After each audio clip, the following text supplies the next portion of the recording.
तमाम नौजवान जहाँ यहाँ मौजूद हैं उन सबको मेरी तरफ से अस्सलाम वालेकुम।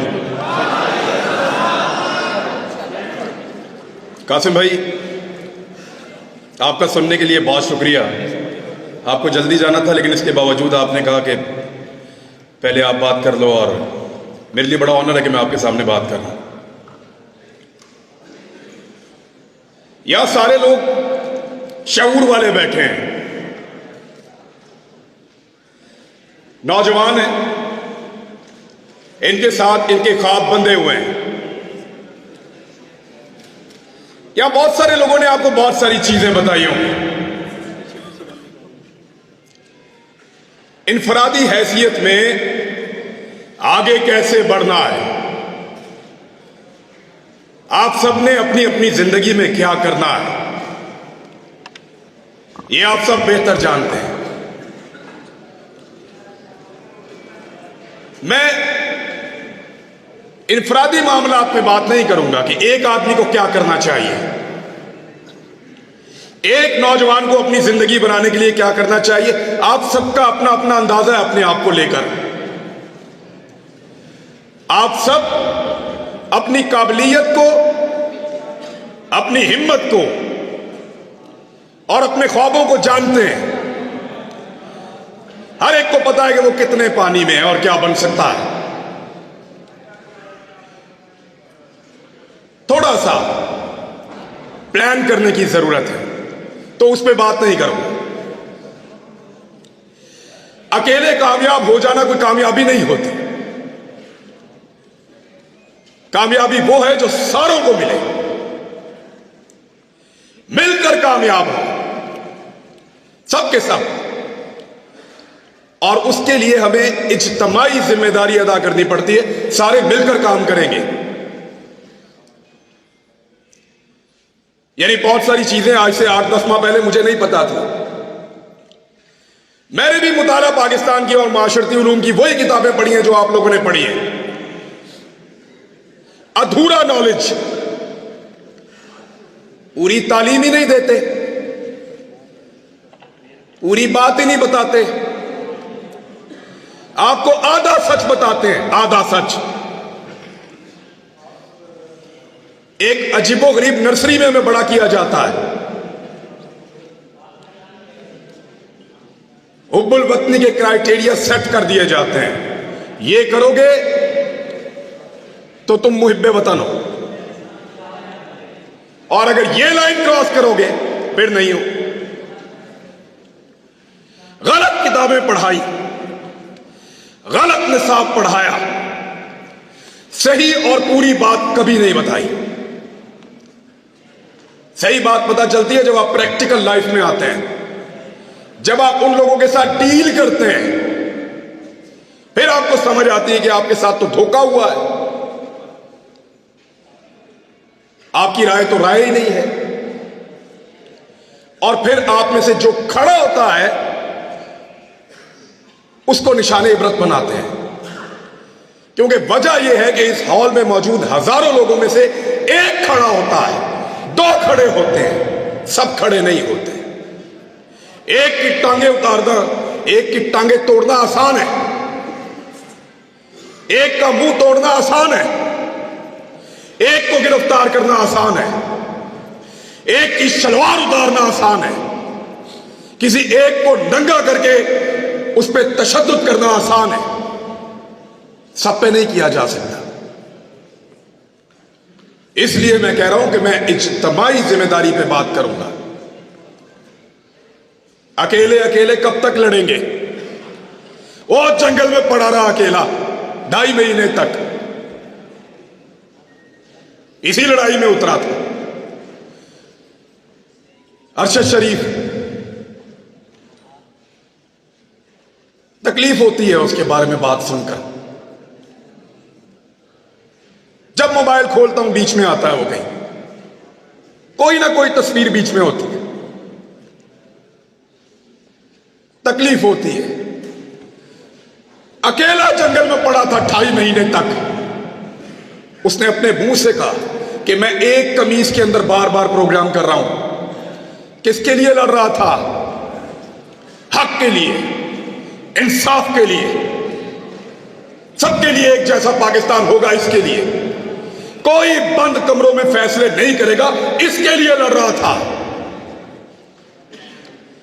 अगर सब लड़ते तो आज, अगर सब जीतते तो वो भी आपके साथ जीतता। वो नहीं है, उसे अकेला छोड़ा हमने। क्या हम सिर्फ जनाजों में शिरकत करेंगे? एक ही दफा इकट्ठे होते हैं जनाजे में, हर आदमी रो रहा था मैंने इसके जनाजे को हाथ लगाना है, मैंने इसके जनाजे को चूमना है, मुझे इसको छूने दो। क्यों? इससे आधी हिम्मत दिखाई होती जब वो जिंदा था, जब उसके ऊपर झूठे पर्चे हो रहे थे, जब हमें गद्दार बनाया जा रहा था, जब हमें बागी डिक्लेयर किया जा रहा था, जब गिरफ्तारियां हो रही थी। 50 के करीब पर्चे दिए इन्होंने हम पे 1 महीने के अंदर। तब खड़े होते ना, उसके जनाजे में आ गए सब। तो इज्तिमाई जिम्मेदारी पूरी करने की जरूरत है, सबको मिलकर करना पड़ेगा, सबको मिलकर करना पड़ेगा, वरना ऐसे ही एक एक करके मार खाते रहेंगे, एक एक करके नंगे होते रहेंगे और एक एक करके हारते रहेंगे। जीतना है तो मिलकर चलना पड़ेगा। यह 2 दिन पहले जनरल बाजवा साहब ने खिताब किया, अपना आखिरी खिताब। जनरल साहब ने क्लेम किया कि उनके इदारे का सियासत से कोई ताल्लुक नहीं है। मैं आप लोगों से इससे पहले मिला हूं कभी? नहीं मिला ना? आपसे पूछ लेते हैं, क्या आपको लगता है कि जनरल साहब जो कह रहे हैं, general Qamar Javed Bajwa army chief Pakistan, कि उनके इदारे का सियासत से कोई ताल्लुक नहीं है, ये बात ठीक है? चलो जनरल साहब को भी दिखाते हैं ना। जनरल साहब देखें, उधर मोड़ो कैमरा, दिखाओ, मोड़ो कैमरे उधर। जिन लोगों को लगता है कि जनरल कमर जावेद बाजवा ने कहा कि सियासत से फौज का कोई ताल्लुक नहीं है, ये बात ठीक है, वो जरा हाथ खड़ा करें। ठीक है, अब जिनको लगता है कि फौज सियासत में रोल प्ले कर रही है, वो हाथ खड़ा करें।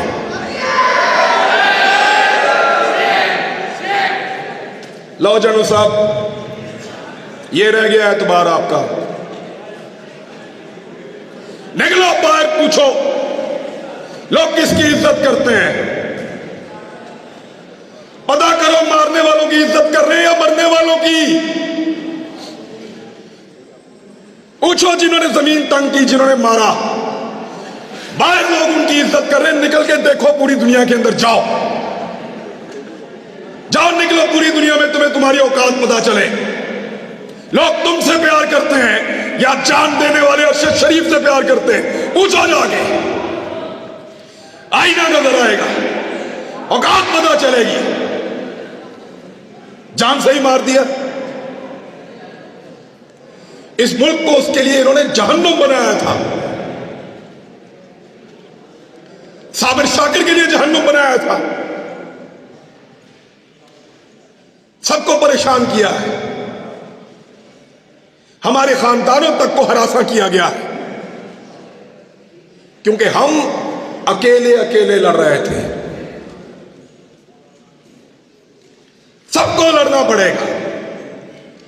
तुम्हें सिर्फ मारना आता है, तुमने सिर्फ मारना सीखा है, हमें मरने के अलावा भी बहुत कुछ आता है, और वो हम करके दिखाएंगे इंशाअल्लाह।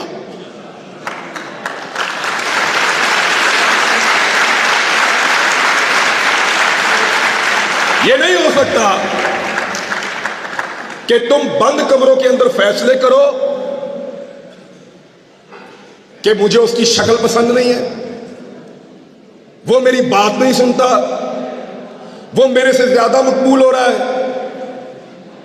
वो मेरे मफाद के रास्ते में आ रहा है, वो मुझे ये नहीं दे रहा, वो मेरे कहने के ऊपर ये काम नहीं कर रहा, निकालो इसको, दूसरा लेकर आएंगे। क्यों? तुम्हारे बाप का मुल्क है, हमारा पाकिस्तान।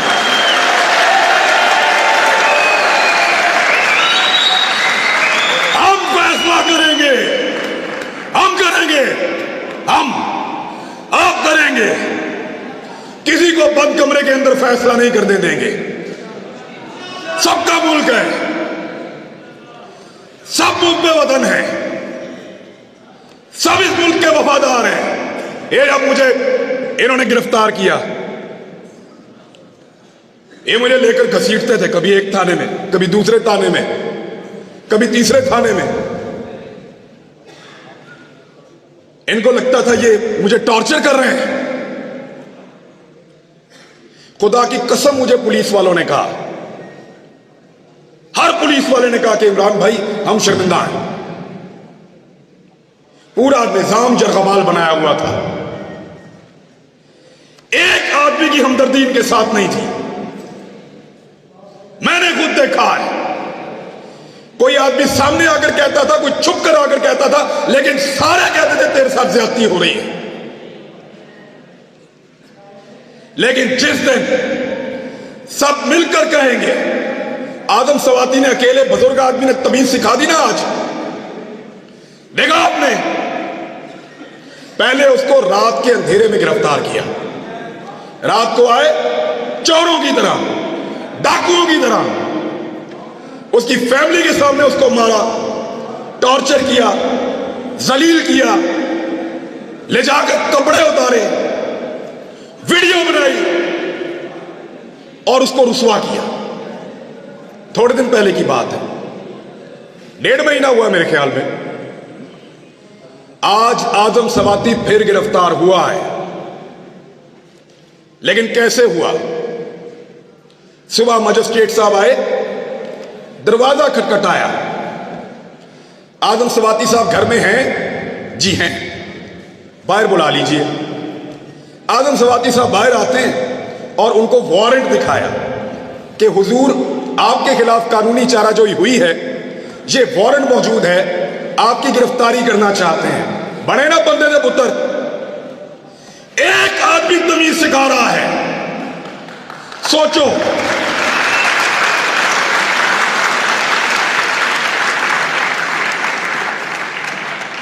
सोचो, एक 74 साल का आदमी तमीज सिखा रहा है। उसकी पॉलिटिकल पार्टी को भूल जाएं आप, हो सकता है वो नून लीग से होता, हो सकता है वो जमात इस्लामी से होता, हो सकता है वो पीपल्स पार्टी से होता, कहीं से भी, लेकिन तमीज सिखा दी है उसने। अब रात को नहीं आएंगे, कपड़े नहीं उतारेंगे, वो जुल्म नहीं करेंगे। तो इसलिए डट जाना जरूरी है। जितने लोग आज तक तारीख में डट गए, क्या उन सबको यकीन था कि वो जीत जाएंगे? नहीं, बिल्कुल नहीं। अंधे को भी नजर आता था कि ये जंग जीते जाने के काबिल नहीं है। पोरस को पता था कि सिकंदर बहुत ताकतवर है। सबसे बड़ी मिसाल देता हूं, क्या इमाम हुसैन रजी अल्लाह तआला अन्हु को और उनके साथियों को नहीं पता था? यकतरफा लड़ाई थी। जरूरी नहीं है कि आपने सारी लड़ाइयां जीतनी हो, कुछ लड़ाइयां आपको सिर्फ लड़नी होती हैं, उनमें उतरना पड़ता है।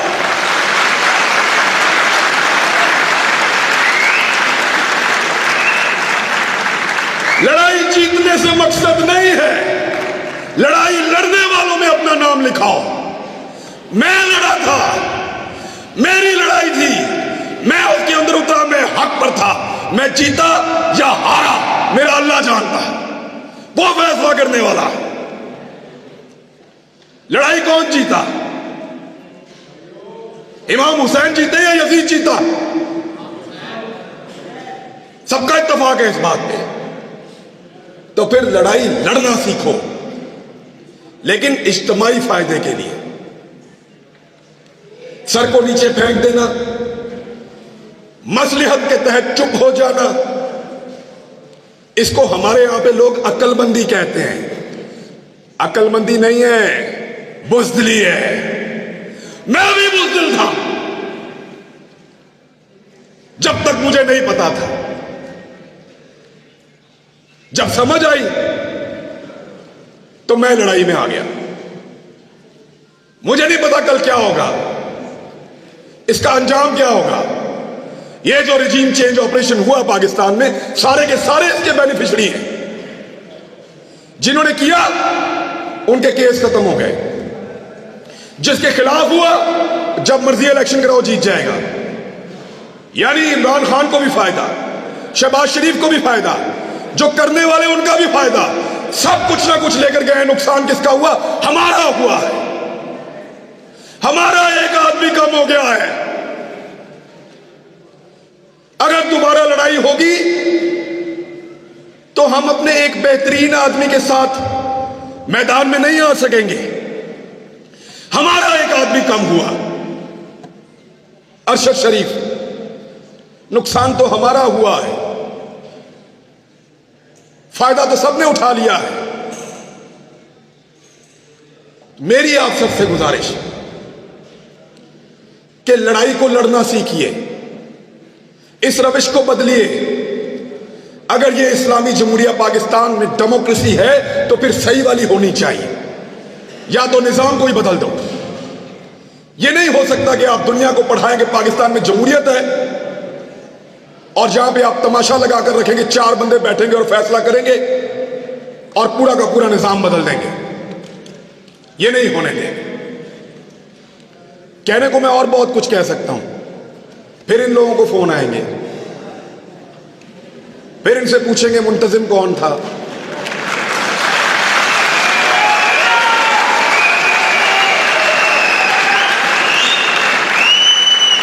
प्रोग्राम किसने करवाया, नौजवान कहां से आए थे, कोई कलदम तंजीम के बंदे तो नहीं थे।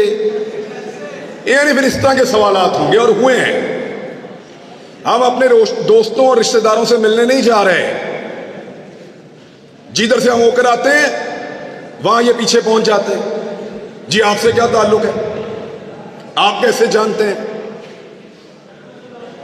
तो इन हालात का हमने सामना किया और यकीन करें कुछ भी नहीं होता। थोड़ा सा मार सकते हैं, थोड़ा सा नंगा कर सकते हैं या जान ले सकते हैं, कुछ भी नहीं होता। मैंने अरशद शरीफ का जनाजा देखा है, इन हाथों से उसकी मैयत लेकर आया था मैं। खुश नसीब है खुदा की कसम वो भी और उसकी मां भी। अरशद शरीफ को मारने के बाद इन्होंने अगर कोई मौत का डर भी था ना, वो भी निकाल दिया है। मारो सबको।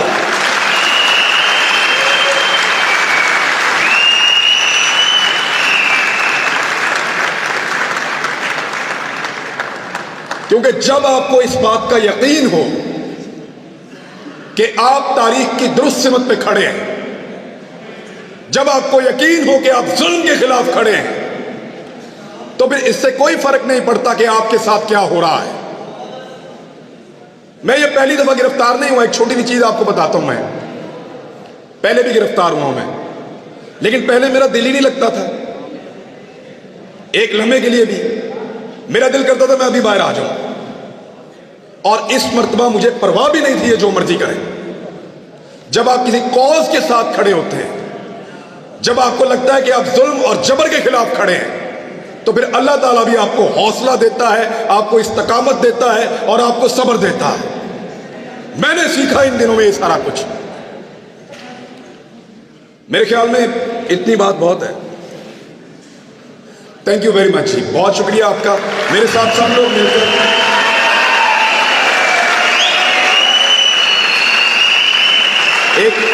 एक नारा लगाएं मेरे साथ सब मिलकर, ताकि हम जाते जाते गद्दारी के सर्टिफिकेट बांटने वालों को ये बताएं कि सिर्फ तुम ही मुहिब्बे वतन नहीं हो।